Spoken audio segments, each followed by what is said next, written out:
ფილმში, რომელიც ჩვენ ახლა ფრაგმენტი ვნახეთ ფერისუბნის მელოდიებიდან, დამახასიათებელი თბილისისთვის ორი სატრანსპორტო საშუალება, ეგრეთ წოდებული კონკა და დროგია. ეს ყოველ ქალაქს ზოგადად ტრანსპორტი მეტნაკლებად ახასიათებს და თბილისის ერთ-ერთი სავიზიტო თავის დროზე იყო ეს ძალიან ცნობილი ტრამვაი, რომელიც მე ძალიან კარგად მახსოვს, იმიტომ რომ სვედამ ტრამვაით არაერთხელ მიმგზავრია, 3 კაპიკი ღირდა, მართალი გითხრა, განსხვავებით ტროლეიბუსისგან, რომელიც 4 ღირდა და ავტობუსისგან, რომელიც 5 ღირდა. და ეს ტრამვაი იყო თავიდან ცოტა ნერვებს გვიშლიდა ხოლმე, იმიტომ რომ უკვე ძალიან მოძველებული იყო და ვარდებოდა ეს პიგელები და იყო მთელი ერთი ამბავი. დაგემაგრებია, ხო? მაგრამ ეს მთელი ჩემი ახალგაზრდობა ძალიან მოსახერხებელი იყო ამ ტრამვაით გადაადგილება და სწორედ დიდი ხანია უკვე არის საუბარი იმასთან დაკავშირებით, რომ ეს ტრამვაი უნდა დაუბრუნდეს თბილისს და აი გადაწყდა, როგორც ვიცით უკვე, რომ გაიმარჯვა ტენდერში ერთ-ერთმა კომპანიამ და დაიწყება ამ ტრამვაის ხაზის მშენებლობა, მაგრამ აქ იმდენად ტრამვაი არ არის მნიშვნელოვანი, რამდენადაც სწორედ იმ სატრანსპორტო მონაკვეთის მოწესრიგება მოძრაობის თვალსაზრისით, რომელიც დღეს უკვე ძალიან გადაწვირთულია. რომელი არ არის? დღეს არის რამე რაც არ არის? არა, ხო, მაგრამ აი როდესაც დიღომიდან შემოდიხარ ქალაქში, ეს არის ძალიან გადაწვირთული მონაკვეთი, იმიტომ რომ გაიზარდა ქალაქი. ქალაქი როცა იზრდება, აუცილებელია რომ მოწესრიგდეს ტრანსპორტი. წინააღმდეგ შემთხვევაში ამ გაზრდილ ქალაქებს ერთმანეთს უბნებს კომუნიკაცია. თორე ეს რაღაცნაირად ესეთი ლამაზი და თბილი გამგებიანი სახით არის ლაპარაკები ამ თემაზე. მოდი შემოვიყვანოთ ახლა საუბარში ჩვენი სტუმარი, იმიტომ რომ შენ უნდა მოეფერო და მე ბევრი კრიტიკული კი არა და საჭირბოროტო კითხვა უნდა დავუსვა. ნინო ბაგაშვილის თბილისის ტრანსპორტისა და ურბანული განვითარების სააგენტოს უფროსია დღეს ჩვენი სტუმარი, დიდი მადლობა რომ მობრძანებული სტუდიაში და რა თქმა უნდა ძალიან მნიშვნელოვანი საკითხია, იმიტომ რომ ყველაზე მნიშვნელოვანი ჩვენთვის არის გადავადგილდეთ დროულად. სამსახურში, სახლში, მეგობართან ყველა ჯვარი წერია და თქვა თუ გჭირდება რაღაცა კლინიკაში და ასე შემდეგ. დღეს ეს საკითხი საკმაოდ მწვავედ დგას ქალაქში და სწორედ ამიტომ გადავწყვიტეთ, რომ მაყურებელს დავაიმედოთ რაღაც საკითხებში და უთხრათ, რომ ამაზე ზრუნვა ქალაქმა დაიწყო და ჩვენ მალე გვექნება ახალი სატრანსპორტო მაგისტრალები და ხაზები. მოდით დავიწყოთ, რაც ახლა მე ვახსენებ, ბუნებრივია აი ამ ტრამვაით, რომელიც ძალიან მნიშვნელოვანი უნდა გახდეს ქალაქისთვის. პირველ ყოვლისა არა მხოლოდ ამამშვენებელი მისი, არამედ იმ ურბანული ფუნქციისთვის, რომელიც ამ ტრანსპორტის ამ საშუალებას გააჩნია. აბა აი როდიდან, საიდან, აი კონკრეტულად საიდან დაიწყება, რამდენი გაჩერება ექნება, თუ არის ეს ყველაფერი ცნობილი და სად არის ბოლო გაჩერება მისი ამ ტრამვაის ხაზის. და როგორ მოხდება, აი რა ადგილზე ვერ ხვდები სად უნდა გავიდეს, აღმაშენებლის ხეივანს უნდა გაყვეს, თუ ცალკე კეთდება რაღაცა გზა. აბა ეხლა მოგვიყვება ნინო. მოგესალმებით კიდევ ერთხელ, მივესალმებით თქვენს ტელემაყურებელს. თემა ნამდვილად ძალიან მნიშვნელოვანია, გეთანხმებით იმაში, რომ გადაადგილება, მობილობა არის ადამიანის ერთ-ერთი ძირითადი უფლება, რომელიც უნდა ჰქონდეს შეუზღუდავი.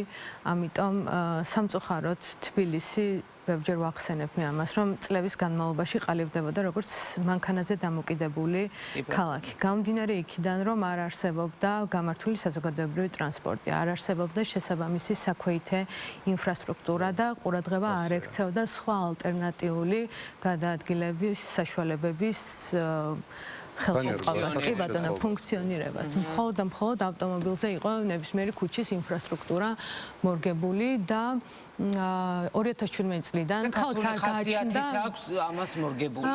ქართული ხასიათი მოერგო მგონი ინფრასტრუქტურას.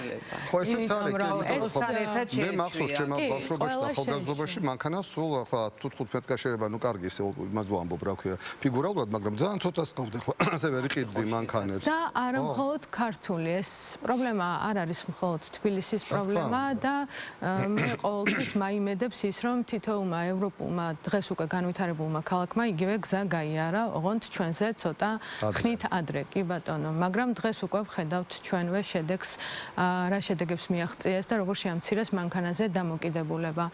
დღეს რომ გითხრათ ციფრები, დაახლოებით მანქანის მფლობელების 90% იყენებს მანქანას ყოველდღიურად. და რაც ყველაზე დიდი პრობლემაა, კი, როცა სხვა ქალაქებში არის დაახლოებით 25%. ევროპის ქალაქებს გულისხმობ. და ასევე ყველაზე დიდი პრობლემა ის არის, რომ მგზავრობები, მანქანით მგზავრობები მოდის 2.5 კილომეტრ მანძილზე, რაც სავსებით შესაძლებელია, რომ დაიფაროს სხვა ალტერნატიული საშუალებებით. თუმცა, როგორც უკვე ვახსენეთ, რაც თბილისის სატრანსპორტო პოლიტიკა აქვს 2017 წლიდან უკვე ჩვენ ყოველდღიურ რეჟიმში ვმუშაობთ იმისთვის, რომ მანქანაზე დამოკიდებულება შევამციროთ და ქალაქი გავხადოთ უფრო კომფორტული და მდგრადი მობილობა უზრუნველყოთ ქალაქის მასშტაბით. სწორედ ერთ-ერთი ამ პროექტთაგანი გახლავთ ტრამვაის. ანუ ერთ-ერთი გამოსავალი კი ბატონო. ტრამვაის. როგორც ახსენეთ, გარდა იმისა, რომ ისტორიული მნიშვნელობის არის ქალაქისთვის ტრამვაის დაბრუნება, დღეს ყველა განვითარებული ქალაქისთვის ტრამვაი წარმოადგენს ერთ-ერთ ყველაზე ეფექტიან მაღალ გამტარუნარიანობის მქონე და რაც მთავარია ეკომეგობრულ ტრანსპორტს. კი ბატონო, ტრამვაის შეუძლია რომ გადაიყვანოს ორჯერ მეტი მგზავრი, ვიდრე შეუძლია 18 მეტრიან ავტობუსს. შესაბამისად, ისეთი უბნებისთვის, მზარდი უბნებისთვის, როგორც არის დიდი დიღომი, უმნიშვნელოვანესი იყო, რომ ჩვენ შეგვექმნა ისეთი სწრაფი და კომფორტული და რაც მთავარია მაღალი ტევადობის ტრანსპორტი, რომ რაც შეიძლება სწრაფად ყოფილიყო გადაადგილება შესაძლებელი მეტრო სადგურამდე.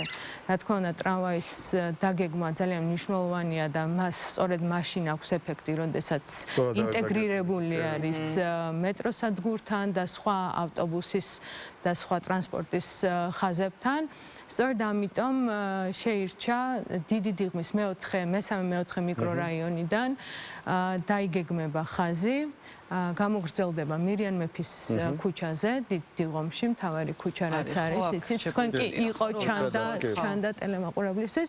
შემდეგ გამოგრძელდება აღმაშენებლის ხეივანზე, რობაქიძის გამზირით უკვე დაუკავშირდება მეტროსადგურ დიდუბეს. ჩვენ მხოლოდ და მხოლოდ რასაც ვსაუბრობთ საორიენტაციო მაჩვენებლებზე, კი ბატონო, ამიტომ მე გეტყვით, რომ საორიენტაციოდ დაახლოებით 7.5 კილომეტრი არის სიგრძე ტრამვაის ხაზის. ჯერ ეს არ არის, არა, გეტყვით მაგასაც, კი ბატონო, და საორიენტაციოდ 11 გაჩერება იქნება. არ არის ხელმოწერილი, როგორც ახსენეთ, იმიტომ რომ დეტალური პროექტი უნდა შეიქმნას და სწორედ დეტალური პროექტი ასევე შედის ამ შესყიდვაში. შესყიდვაზე ვიტყვი, მოკლედ დარწმუნებული ვარ, ბევრს აინტერესებს. ეს იყო აზიის განვითარების ბანკის წესებით გამოცხადებული შესყიდვა, სადაც 4 პრეტენდენტმა მიიღო მონაწილეობა. 4-ვეს შემთხვევაში ტექნიკური დავალება და გამოცდილების მოთხოვნები ისე იყო უზრუნველყოფილი, რომ უზრუნველყოფილი ყოფილიყო 4-ვე პრეტენდენტის როგორც გამოცდილება, ასევე ფინანსური რესურსები. ამიტომ ჩვენ დარწმუნებულები ვართ, რომ ის კომპანია, რომელიც შეირჩა ამ კრიტერიუმების მიხედვით, გამარჯვებული უკვე ყავს. კი, გამარჯვებული უკვე ყავს. ეს არის თურქული კომპანიების საწარმო, 3 კომპანია შედის, EYE ქვია ესე, 3 საკმაოდ მსხვილი კომპანია შედის, რომელთაც აქვთ საკმაოდ დიდი მასშტაბური ტენდერების პროექტების გამოცდილება, მათ შორის თურქეთის ქალაქებში და სხვა ქვეყნების ქალაქებშიც. გამოცდილება იყო მოთხოვნილი არა მხოლოდ თურქეთის სტამბულში ტრამვაი ძალიან კარგად მუშაობს.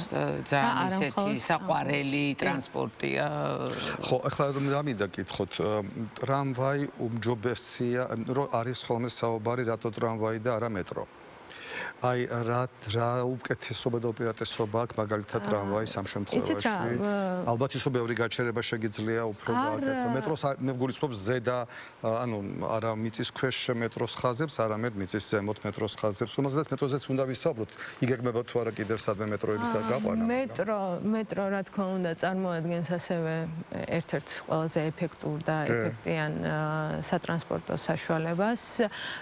იცით რა დამოკიდებულია ადგილმდებარეობაზე და კონკრეტულ უბანზე. არ ვერ ვიტყვით, რომ ან ტრამვაის რაღაც უპირატესობა აქვს მეტროს სამიმართებაში, ან მეტროს აქვს ტრამვაის სამიმართებაში უპირატესობა, იმიტომ რომ თითოეულს აქვს, მეტრო რა თქმა უნდა, უფრო მასშტაბური და გამტარუნარიანი, თუმცა გამომდინარე კონკრეტული ადგილმდებარეობიდან, უბნიდან და ასე შემდეგ, ამ შემთხვევაში მათ შორის ჩვენი უცხოელი ექსპერტების შეხედულებითაც კი რეკომენდაციებითაც შეირჩა ტრამვაის გაკეთება.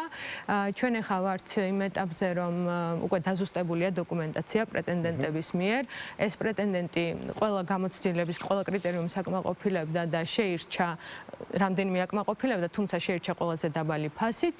ახლა გახლავთ გასაჩივრების ვადა 14 დღე, რომელიც იწურება 28 ივლისს და უკვე 28 ივლისის შემდეგ ხელს მოვაწერთ ხელშეკრულებას დაახლოებით აგვისტოს პირველ ნახევარში და უკვე დაიწყება. უკვე. კი ბატონო, პირველი კონკრეტული პროექტი. 3 თვე ჯამში პროექტის ვადა განისაზღვრა 36 თვით, საიდანაც 3 თვე არის კონცეპტუალური დიზაინის მომზადების ვადა, შემდეგ უკვე 9 თვე არის დეტალური პროექტი, რაც ვახსენე, რაც იტყვის ზუსტად სად უნდა გაიაროს, როგორ უნდა გაიაროს ქუჩის რა მონაკვეთში უნდა გაკეთდეს, სად იქნება დეპო და ასე შემდეგ და უკვე დანარჩენი 24 თვე გახლავთ უშუალოდ მშენებლობის ვადა, კი ბატონო.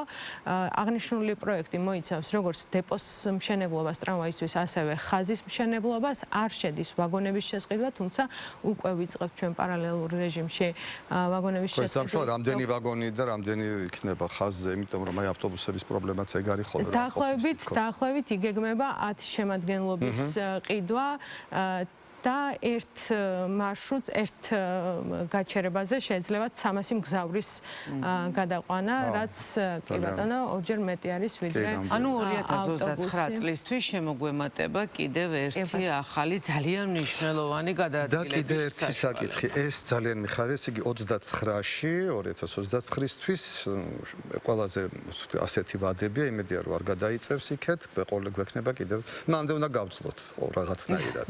მაგრამ ამაშიც ალბათ წამოგვეშოლებიან, რომ მართლა გადაადგილება 29 წლამდე ცოტა შეგვიმსუბუქდეს.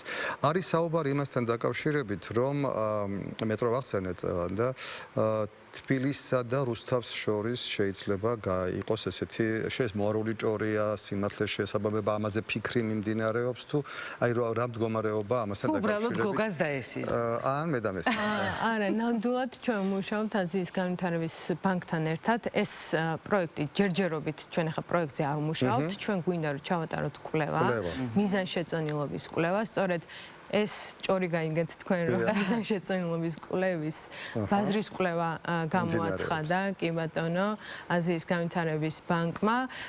ძალიან ბევრი ადამიანი რუსთავიდან და მცხეთიდან მოდის ყოველდღიურად თბილისში. ანუ ორივე მიმართულებაზეა ხო საუბარი? კი ბატონო, და ძალიან მნიშვნელოვანია რომ შეიქმნას ასევე კვლევა იტყვის უფრო ზუსტად და დეტალურად, იმიტომ რომ ეს კვლევა არა მხოლოდ მგზავრთნაკადს ითვლის და მსგავსი კუთხით მიზანშეწონილობას, არამედ რა თქმა უნდა ხარჯშეფექტურიც უნდა იყოს და რაღაც მომენტში, როდესაც ეს გაკეთდება, მუნიციპალიტეტს უნდა უღირდეს ამ პროექტის გაკეთებას. სწორედ ამას ემსახურება აღნიშნული კვლევა, რომელიც შემდგომში უფრო დეტალურად გვეტყვის, რა მარშრუტი შეიძლება გაკეთდეს, როგორ შეიძლება გაკეთდეს, საერთოდ მიზანშეწონილია თუ არა რომ გაკეთდეს და ასე შემდეგ. და ზოგადად მეტროსადგურების დამატება უკვე არსებულ მარშრუტებზე იგეგმება თუ არა, ვთქვათ იგივე ვარკეთილის, გლდანის, იმიტომ რომ გლდანი ძალიან გაიზარდა, მოგეხსენებათ ის მარტო ერთი ცენტრალური სადგური, სადაც არის, მაშინ გლდანი მარტო იქ იყო და შემდგომ უკვე იმდენი მიკრორაიონი დაემატა, აუარებელი ისე როგორც ვარკეთილზე, მოპლატოები, მესამე, მეოთხე, ასე შემდეგ. ანუ თუ ფიქრობთ, რომ უკვე არსებულიდან თანდათანობით რაღაცები გაგრძელდეს. მერის წინასარჩევნო დაპირებაშიც იყო პირველი ხაზის დაგრძელება ორივე მიმართულებით. მუშაობთ ჩვენ დამატებით ორ-ორი სადგურის მოწყობაზე დროის გათვლას ვერ გეტყვით დაახლოებით როდისთვის შეიძლება რომ გამოცხადდეს აღნიშნულზე შესყიდვა, თუმცა იგეგმება ვარკეთილის მხრივ ერთიანობისთვის მებრძოლთა ქუჩაზე ერთი სადგურით დაგრძელება აღნიშნული ხაზის და შემდგომში უკვე ჰუალინგის დასახლებისკენ კუპრაძის ქუჩაზე და ასევე გლდანში ხიზანიშვილი ვეკუაზე, როგორც იცით, შუა გამყოფი ზოლი რაც არის, სადაც ახლა ახმეტელის მეტროს ახმეტელის თეატრი არის, დამატებით კიდევ ორი სადგურის მოწყობა, რაც რა თქმა უნდა, როგორც მიიზიდავს დამატებით მგზავრთნაკადს და როგორც ვახსენე შეამცირებს მანქანაზე დამოკიდებულებას და მანქანით მგზავრობას, ასევე უფრო კომფორტულს გახდის ამ ადამიანებისთვის გადაადგილებას, იმიტომ რომ დღეს აღნიშნული ტერიტორიებიდან უამრავი მგზავრი გადაყვავს ავტობუსით და მიკროავტობუსით მეტროსადგურამდე და შესაბამისად ასევე გაიზრდება ეკონომიკური აქტივობა. 18 მეტრიანი ავტობუსები, რომლებიც თანობით ჩაანაცვლებს უფრო მოკლე ავტობუსებს. აი რა პერსპექტივები გვაქვს ამასთან მიმართებაში, რა სიახლეები, იმიტომ რომ როდესაც მე ვაკვირდები, ხა პერიოდულად მეც გადავადგილდები ხოლმე არა მხოლოდ მანქანით, არამედ ავტობუსებითაც. ეს ბასლაინები ეგრეთ წოდებული, ანუ სატრანსპორტო გზები არის, მაგრამ მაინც სულ გადატვირთულია. ყველგან არ არის, ყველგან არ წკეცდება როგორც ჩანს და არც გამოდის, მაგრამ გადატვირთულია მაინც. ანუ რატო ეს ნაკლებია, რაოდენობა ამ სატრანსპორტო საშუალების ავტობუსების უბრალოდ მართლაც არ არის დიდი მოცულობის. აი რა იწვევს და რა გეგმები გვაქვს ამასთან დაკავშირებით და სად შეიძლება ახალი ხაზები იყოს იქ, სადაც ამის დეფიციტია და გვჭირდება. კი ბატონო. ორი მიზეზი შეიძლება იყოს, რატომ არის ავტობუსი გადატვირთული.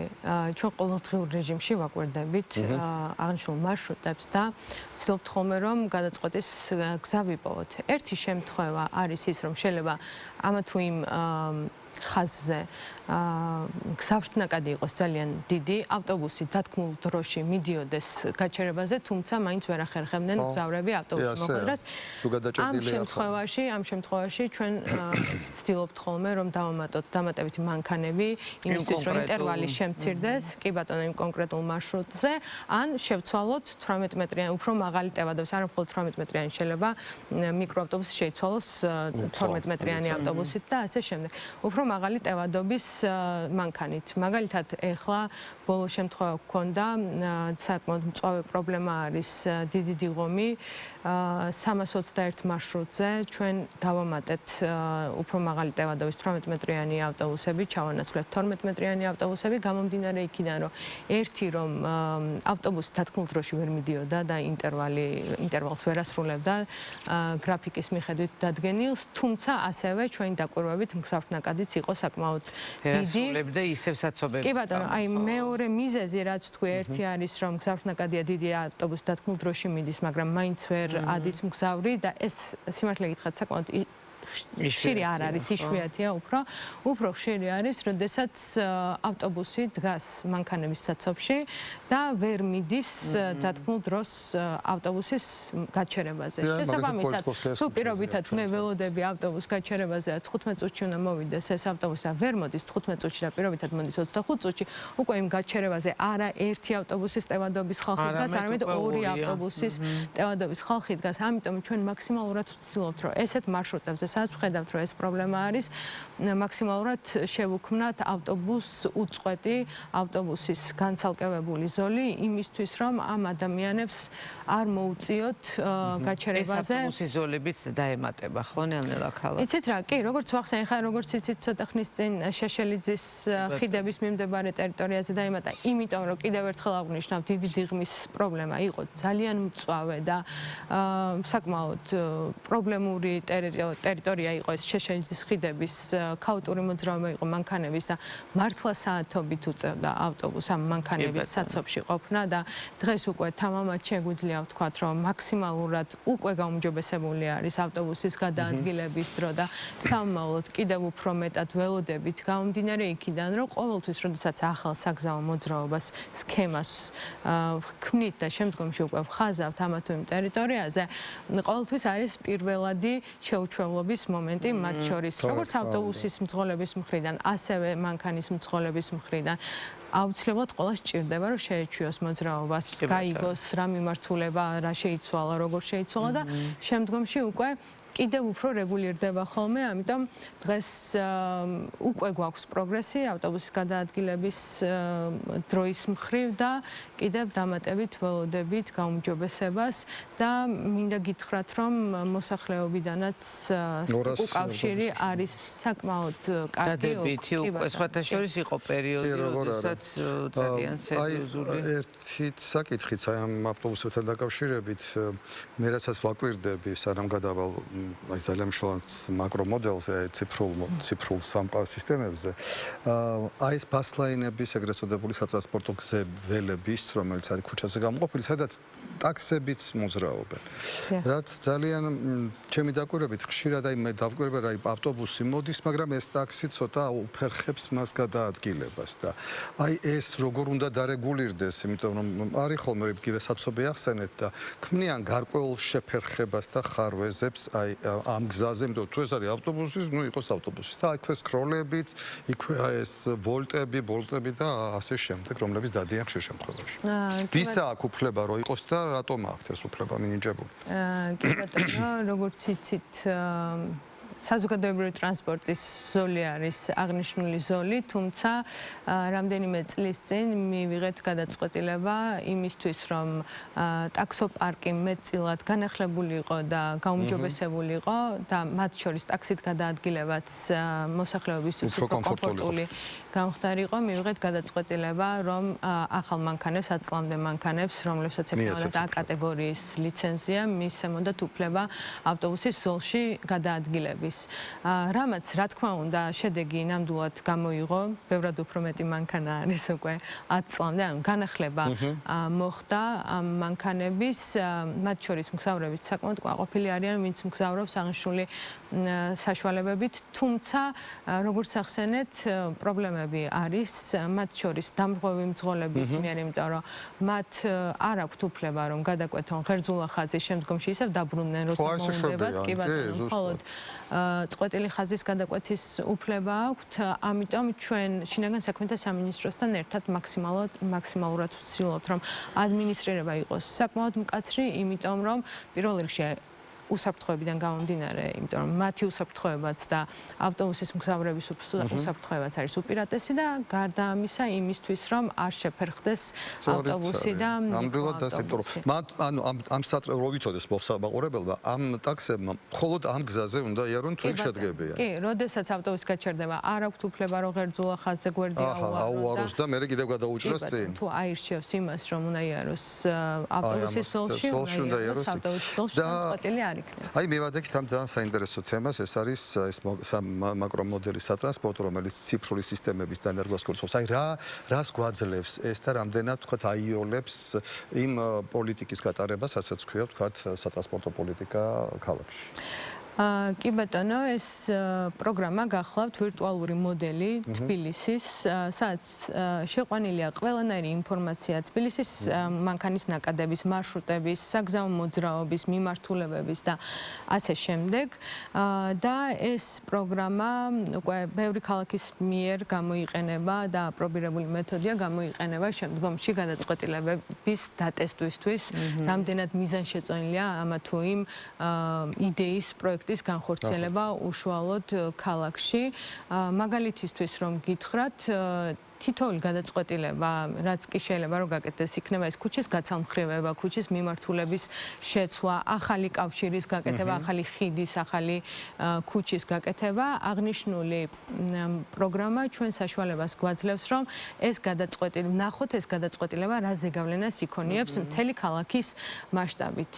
მანამდე ჩვენ მუშაობდით მიკრომოდელში, ეს იყო უფრო მიკრომასშტაბის პროგრამა, რომელიც გვაჩვენებდა პირობითად ჭავჭავაძის გამზირის დიზაინს, რა ზეგავლენა ექნებოდა ჭავჭავაძის გამზირის მიმდებარე ქუჩებზე. თუმცა უკვე ახალ მასშტაბში ჩვენ შეგვიძლია ვნახოთ ჭავჭავაძის ქუჩის დიზაინი, გამზირის დიზაინი, რა ზეგავლენას იქონიებს მთლიანად ქალაქზე. იმიტომ რომ თითოეულ მსგავს კავშირს, განსაკუთრებით ძირითად ქუჩების რაიმე სახის ცვლილებას დამერწმუნეთ, რომ ისეთი ეფექტი აქვს სხვა ქუჩებზე, რომ ვერასდროს ვერ წარმოვიდგენდი ესე, რომ შეიძლებოდა პირველად დაკავშირებულია ყველა ერთმანეთთან. რუსთაველის ნაკადს კონდეს უზნაძეზე დაკავშირებით რუსთაველი რო ახსენეთ ამ რუსთაველის განახლების პროექტი როდიდან შედის და კი ბატონო შეგვამზადეთ ახლა ცოტა ხო იქაც როგორ იქნება ეს როგორც ჭავჭავაძეს ეს შუაში ივლიან თუ როგორ იქნება ხო არ ვიცი გამზირის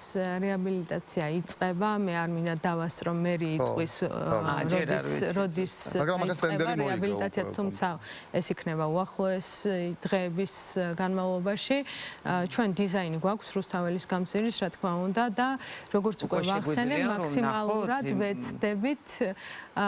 მაქსიმალურად ვეცდებით რომ რუსთაველის გამზირი იყოს ადაპტირებული არა მხოლოდ მანქანებისთვის ეხა რუსთაველის გამზირი არის მხოლოდ მანქანების გამზირი ადამიანებს არ შეუძლიათ ქუჩის გადაკვეთა თუ არ ჩავიდნენ მიწისქვეშა გადასასვლელში დამერწმუნეთ რომ არა მხოლოდ მოხუცებისთვის და ეტლიანი ადამიანებისთვის ეს ჩვენთვისაც ძალიან არაკომფორტული არის და კი ბატონო არ გიზიდავს ფეხით სიარული ამ გამზირზე დღეს და ახალი დიზაინით, მულტიმოდალური დიზაინით ეს გამზირი თითოეული საგზაო მონაწილისთვის ეს იქნება ქვეითი, ველოსიპედის მგზავრი, ავტობუსის მგზავრი თუ მანქანის მგზავრი იქნება თანაბრად გადანაწილებული ხელმისაწვდომი და კომფორტული.